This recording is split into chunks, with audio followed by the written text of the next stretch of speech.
Okay तो hello students, welcome to the YouTube channel Pure Mathematical Academy. तो आज जो क्वेश्चन डिस्कस करेंगे ये IIT जैम 2021 में पूछे गए क्वेश्चन थे। क्वेश्चन दिया गया था लीनियर अलजेब्रा से, क्वेश्चन नंबर था 11। ठीक है, क्वेश्चन की डिफिकल्टी लेवल की मैं यदि बात करूँ तो मैं इसको 2 स्टार से ही रेटिंग करूँगा आउट ऑफ 5 स्टार, क्योंकि क्वेश्चन जो है बहुत ही ईजी क्वेश्चन है। तुम्हारे पास क्या दे के रखा है, एक वेक्टर स्पेस दे के रखा है जो कि MNR है। MNR means set of all matrices of order n with real entities. वो अब ये दे के भी रखा है कि n क्रॉस n मैट्रिसेस का कलेक्शन है ये, ठीक है, विथ रियल एंटिटीज, और ये एक वेक्टर स्पेस भी फॉर्म कर देता है। और यहाँ पे जो मैट्रिसेस को हम ले रहे हैं ये सेट में जो मैट्रिसेस को ले रहा है उसका ऑर्डर या तो 2 हो या फिर 2 से बड़ा हो, ये दे के रखे है। ठीक है, अभी एक मैट्रिक्स तुम्हें यहाँ से उठाना है, नाम है A, तो एक मैट्रिक्स को तुम्हें वहाँ से उठाना है।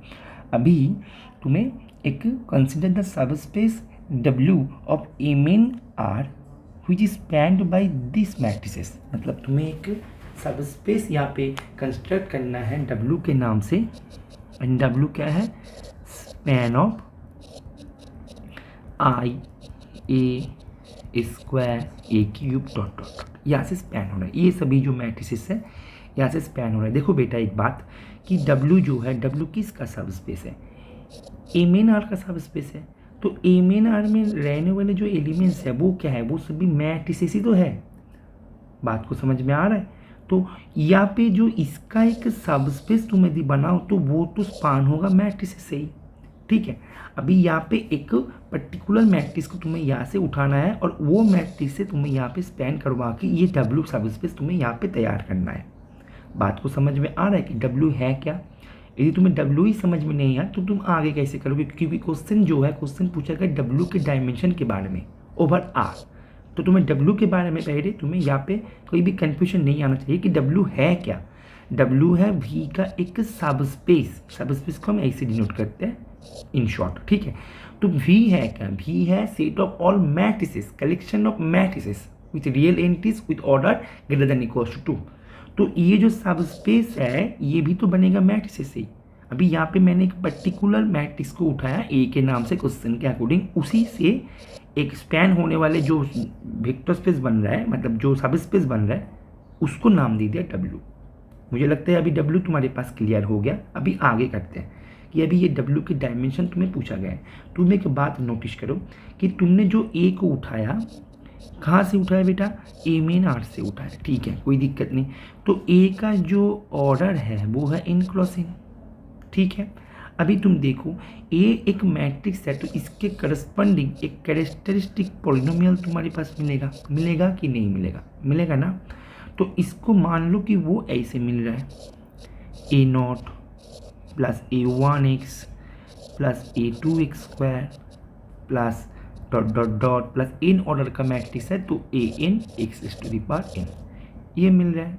कैरेक्टरिस्टिक इक्वेशन की यदि बात करो, ये है पॉलिनोमियल, तो कैरेक्टरिस्टिक इक्वेशन की यदि बात करो तो ये है कैरेक्टरिस्टिक इक्वेशन। अभी देखो कैली हैमिल्टन थ्योरम के अनुसार एवरी मैट्रिक्स मस्ट सेटिस्फाई इस कैरेक्टरिस्टिक पॉलिनोमियल।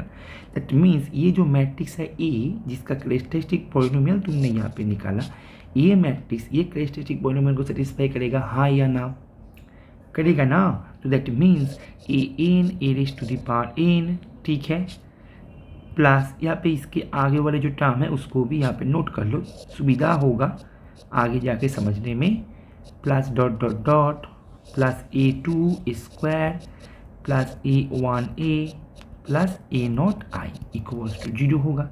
अभी तुम एक बात यहाँ पे नोटिस की हो, यहाँ पे देखो AN जो है AN नॉट इक्वल टू 0 मान के तुम्हें जाना है। ठीक है, अच्छा अभी तुम यहाँ पे एक बात नोटिस करो कि AN जो है, मतलब A⁴n जो है, इसको तुम ऐसे भी तो लिख सकते थे, -AN -1 A⁴n-1 plus dot dot dot plus A1a plus A0i। कर सकते हो हाँ या ना, कर सकते हो ना। अच्छा अभी तुम इसको ऐसे भी तो कर सकते हो, AN equals to -AN -1 upon AN A⁴n -1 plus dot dot dot plus A1 upon AN A plus A0 upon AN i। That means कहने का मतलब यही है कि तुमने A raise to the power N जो है, एन को तुमने linear combination of A raise to the power N minus one, A raise to the power N minus two dot dot dot A आई, ये जो मैट्रिसेस है इसी के linear combination के रूप से तुम A raise to the power N को रिप्रेजेंट कर सकते हो, हाँ या ना? कर सकते हो ना। अभी तुमने W को कैसे कंस्ट्रक्ट किया था उसको एक बार याद करो। W को तुमने ऐसे कंस्ट्रक्ट किया था I A square dot dot dot A raise to the power N minus one, A raise to the power N, A raise to the power N plus one dot dot dot, इससे construct किया था। अभी तुम देखो, जब तुम A raise to the power N जो है ये जब ये सभी के ऊपर डिपेंडेंट हो गया, ये सभी के ऊपर, तो इसके आगे वाले जो है A raise to the power N plus one, A raise to the power N plus two, तुम सभी जो है वो तुम ये जो मैट्रिसेस है इसी के रूप से तुम लिख पाओगे। जब A raise to the power N खुद उसके रूप से आ गया, आया कि नहीं आया? आया ना? बात को समझ में आ रहा है कि नहीं आ रहा है? हाँ या ना? आ रहा है ना? तो दैट मीन्स तुम्हें यहाँ से जो एलिमेंट्स दिख रहा है, तुम्हें यहाँ से मैं ब्लू इंक से दिखा रहा हूँ, ये जो एलिमेंट्स है, ये जो एलिमेंट्स है, ये सभी डिपेंडेंट होता हुआ जाएगा आगे से। इज इट ओके और नॉट? दैट मीन्स तुमने इसको ऐसे रिड्यूस कर सकते हो, span of I A square dot dot dot A raise to the power N minus one. अभी यहाँ पे सवाल ये है कि इनमें से ये जो W है इनमें से कितने सारे A यहाँ पे लिनियरली इंडिपेंडेंट है, ये भी यहाँ पे एक सवाल है।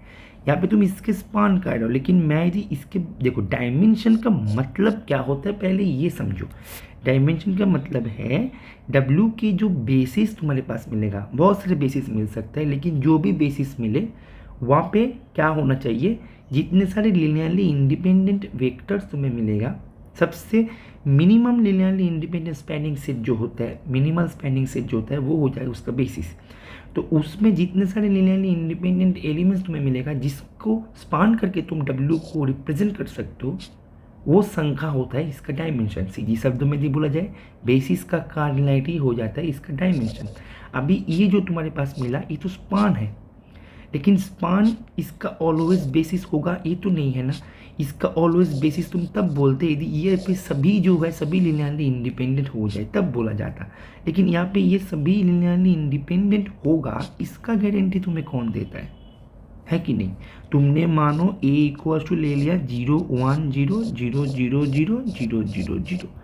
अभी तुम देखो ए स्क्वायर जब तुम करोगे तब वो 0 हो जाएगा, ए क्यूब जब तुम करोगे तब भी वो 0 हो जाएगा। दैट मीन्स यहाँ पे तुम यदि बात करो ए इक्वल टू 3 की बात करो तो ए वाला जो है ये 0 हो गया, ठीक है।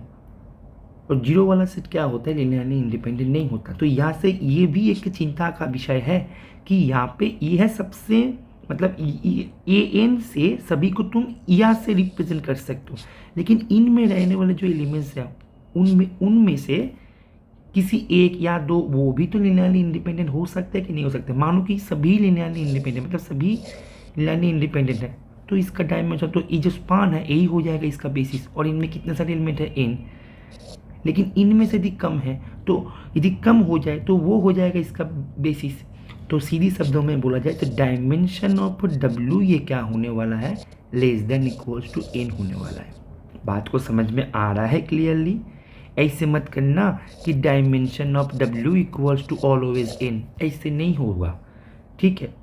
ये एट मोस्ट n होगा, क्योंकि देखो ये जो ऑप्शन है, option A and option B, ये तो तुम्हें सीधा डिस्कार्ड हो गया। बच्चे C एंड D में फंस गए थे एग्जाम में।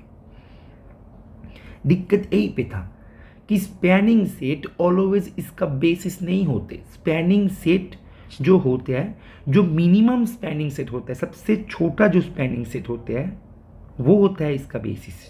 Every spanning set must contain a basis of this set. इनमें से किसी एक तो लिनियरली डिपेंडेंट हो भी सकता था, हमें तो पता नहीं। मानो सभी का सभी लिनियरली इंडिपेंडेंट है, हाँ, तब वो केस में ये जो सेट है यही हो जाएगा उसका बेसिस, कोई दिक्कत नहीं, वो वाले केस में ये सही है। लेकिन मानो जैसे मैंने एग्जांपल बताया ऐसी जगह पे जाके 0 हो गया, तो तब तो वो नहीं होगा ना बेसिस। बात को समझ में आ रहा है? यहाँ पे मैं W को लेके काम कर रहा हूँ। W एक अलग सा स्पेस है, अलग सा सब स्पेस है जिसको हमने बनाया है। हमने बनाया, एक मैट्रिक्स को हमें दे दिया गया, उसको लेके हमने बनाया। ये जो है एक मैट्रिक्स तुम्हें पहले से दे दिया गया, क्वेश्चन को ठीक से रीड करना होगा तुम्हें, ठीक है। तो दैट मीन्स इसका आंसर हो जाएगा dimension of W is less than equals to N, मतलब यहाँ से दिखा जाए तो ये एट मोस्ट एन होगा, तो इसका आंसर क्या हो जाएगा डी, ठीक है। तो हमारे रेगुलर बैचेस ज्वाइन करने के लिए तुम्हें करना क्या होगा, ये जो स्क्रीन पे दिए गए जो नंबर है यहाँ पे तुम्हें व्हाट्सएप कर देना है या फिर कॉल कर लेना है, ठीक है। IIT JAM की तैयारी कर रहे हो फरवरी 2024 की, तो IIT JAM के जो टेस्ट सीरीज़ का बैचेस है, रेगुलर बैचेस है, सब कुछ हमारे यहाँ पे चल रहा है PMA एकेडमी में। तुम चाहो तो वहाँ पे अपने आप को इनरोल करके तुम्हारा प्रिपरेशन जो है वो उसको एक अपग्रेड कर सकते हो, एक न्यू तरीके से, एक गाइडेंस के साथ। ओके, तो उम्मीद है ये सोल्यूशन तुम्हें समझ में आ गया होगा। Okay, thank you.